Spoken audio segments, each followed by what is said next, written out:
नमस्कार दोस्तों, स्वागत है आपको अपने चैनल अनु सैनी में। दोस्तों, आज इस वीडियो में हम आर्यों का आगमन, उपनिषद, भौतिकवाद, महाभारत, महाकाव्य, इतिहास, परंपरा और मिथन, भगवत गीता, प्राचीन भारत में जीवन और कर्म, महावीर, बुद्ध, वर्ण व्यवस्था और चंद्रगुप्त और चाणक्य, मौर्य साम्राज्य की संपूर्ण जानकारी लेकर आए हैं। दोस्तों, सिर्फ एक ही वीडियो में, तो वीडियो ज़रूर देखना, वीडियो को अंत तक ज़रूर देखना। और एक ही वीडियो में संपूर्ण इतिहास की जानकारी हम देंगे, वो भी संक्षिप्त और बहुत ही अच्छी तरीके से। तो आइए वीडियो स्टार्ट करते हैं। आर्यों का आगमन। इंडो आर्यन भाषा बोलने वाले लोग उत्तर पश्चिम पहाड़ों से आए थे तथा पंजाब के उत्तर पश्चिम में बस गए तथा बाद में गंगा के मैदानी इलाके में, जहाँ इन्हें आर्यन या इंडो आर्यन के नाम से जाना गया। ये लोग इंडो ईरानी, इंडो यूरोपीय, संस्कृत भाषा बोलते थे। आर्यन की उत्पत्ति के बारे में जानकारी में सही नहीं है, पर अलग अलग विद्वानों के अलग अलग विचार है। ये कहा गया है कि आर्यंस अल्प्स के पूर्व यूरेशिया, मध्य एशिया, आर्कटिक क्षेत्र, जर्मनी तथा दक्षिण रूस से रहे हैं। घटनाक्रम। 1500 बीसी और 600 बीसी के युग को पूर्व वैदिक युग यानी ऋग्वेदिक काल, पूर्व वैदिक काल, और 1500 से ईसा पूर्व से 1000 ईसा पूर्व यह वह युग था जब आर्यंस भारत पर आक्रमण कर सकते थे। बाद का वैदिक युग 1000 से ईसा पूर्व से 600 ईसा पूर्व वैदिक काल की विशेषताएं। तो आइए जानते हैं वैदिक काल की विशेषताएं। ऋग्वेद यह 10 किताबों से बना है और इसमें 1028 भजन है, जिन्हें अलग अलग ईश्वरों के लिए गाया गया है। मंडल में 11 को पारिवारिक पुस्तक के नाम से जानते थे, क्योंकि यह पारिवारिक कथाओं जैसे गुलरामदा, विश्वामित्र, वामदेव, आरती, भारद्वाजा और विशिष्टता पर आधारित थे। उपनिषद। कभी कुछ सोचा ही नहीं था, ऐसा भी नहीं था कि इस जीवन के बाद आने वाले जीवन के बारे में उनका कोई ध्यान न था। ऋषियों ने यदा कदा इस विषय पर विचार भी किया था। इसके बीज वेदों में यत्र तत्र मिलते हैं, परंतु यह केवल विचार मात्र था, कोई चिंता या भय नहीं था। आत्मा शरीर से भिन्न तत्व है और इस जीवन की समाप्ति के बाद वह परलोक को जाती है। इस सिद्धांत का आभास वैदिक ऋचाओं में भी मिलता है, परंतु संसार में आत्मा का आगमन क्यों होता है, इसे खोज में वैदिक ऋषि प्रवृत्त नहीं हुए थे। भौतिकवाद। उपनिषदों के ठीक बाद हुई आरंभ में इनको ताड़पत्रों पर लिखा गया। कागज पर लिखने का प्रचलन काफी बाद में हुआ।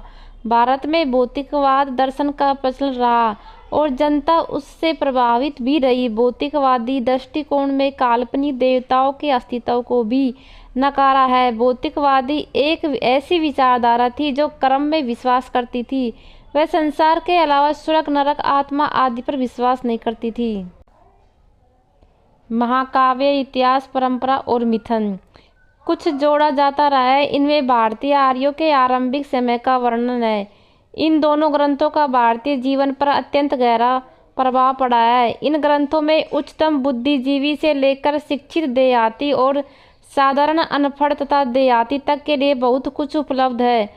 यूनानी तथा अन्य देशवासियों की तरह प्राचीन काल में भारतीय इतिहास नहीं थी, इसलिए तिथियों का निर्धारण करना कठिन हो गया। इतिहास जानने के लिए हम अनेक ग्रंथों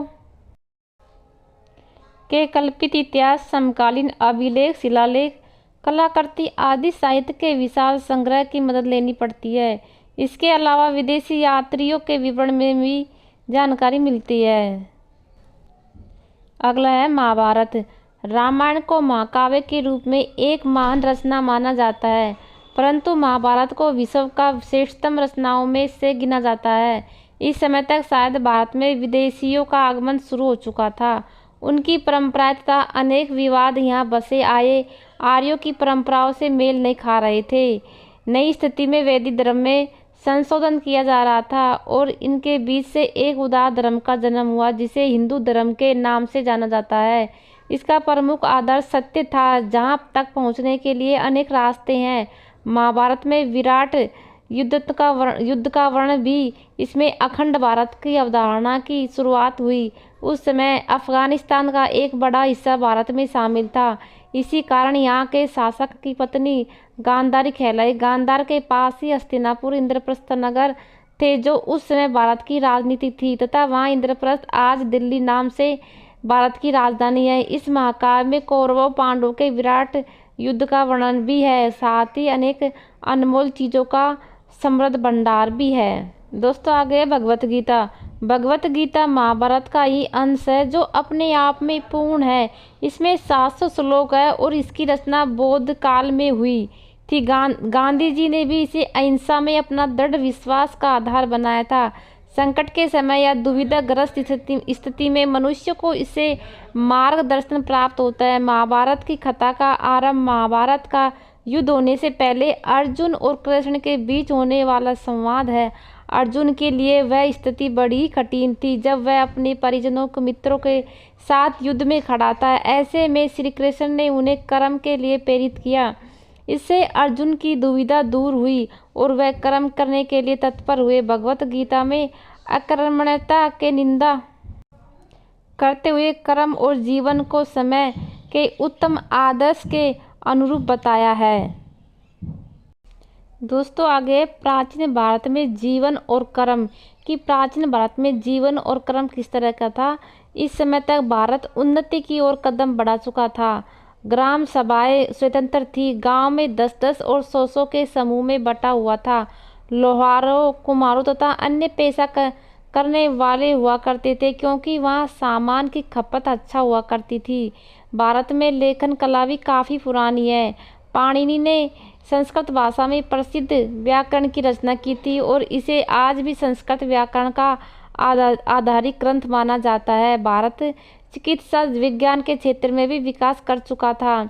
औषधि विज्ञान का जनक दंतवंतरि के नाम माना जाता है। इसकी सन के आरंभ में औषधि पर चरक और शल्य चिकित्सा में सुश्रुत द्वारा पुस्तकें लिखी गई। महाकाव्य के उस समय युग में वनों में स्थित महाविद्यालयों का वर्णन भी मिलता है जहाँ लोग शिक्षित हुआ करते थे, एकत्रित हुआ करते थे। शिक्षा के तरह तरह के विषयों को शामिल किया गया था, किंतु यह विद्यालय को शहरी और आकर्षण से दूर वन में रखा जाता था। ब्रह्मचर्य का पालन करना पड़ता था। उस समय तक्षशिला विश्वविद्यालय विशेष रूप से विज्ञान शास्त्र, चिकित्सा शास्त्र और कलाओं की शिक्षा दी जाती थी।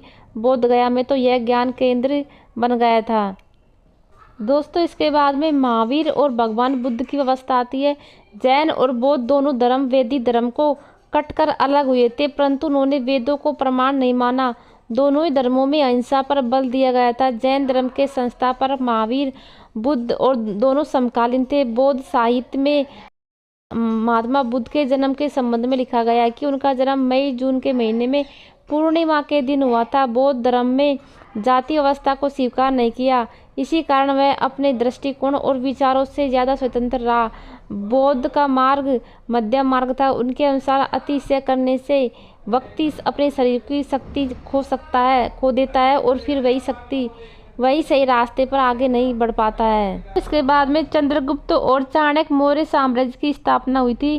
चंद्रगुप्त और चाणक्य ने राष्ट्रीयता का पुराना नारा बुलंद कर लोगों को विदेशी आक्रमणकारियों के विरुद्ध उत्तेजित किया और राष्ट्रीयता की पुकार सुनकर लोग उसके साथ हो गए और चंद्रगुप्त ने विजय हासिल करते हुए पाटलिपुत्र पर अधिकार मौर्य साम्राज्य की स्थापना की। चाणक्य राजनीतिक शास्त्र की रचना करने वाला भी था।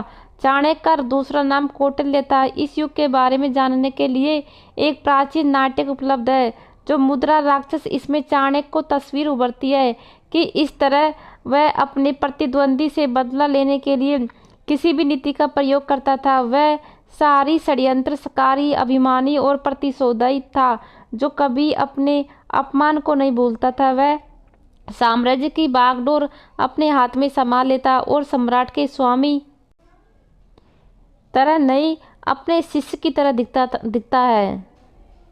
दोस्तों उसके बाद में सम्राट अशोक होता है।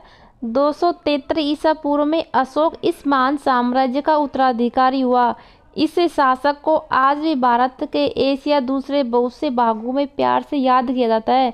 कलिंग के युद्ध के बाद उसके द्वारा जो भयंकर कत्ले-आम हुआ उसे देखकर उसका हृदय परिवर्तन हुआ और उसने बुद्ध की शिक्षा के प्रचार में अनेक सद्भाव काम किया और प्रजा के हित के लिए भी उन्होंने बहुत सारे काम किए और उन्होंने खुद को सार्वजनिक कार्यों के लिए खुद को सौंप दिया।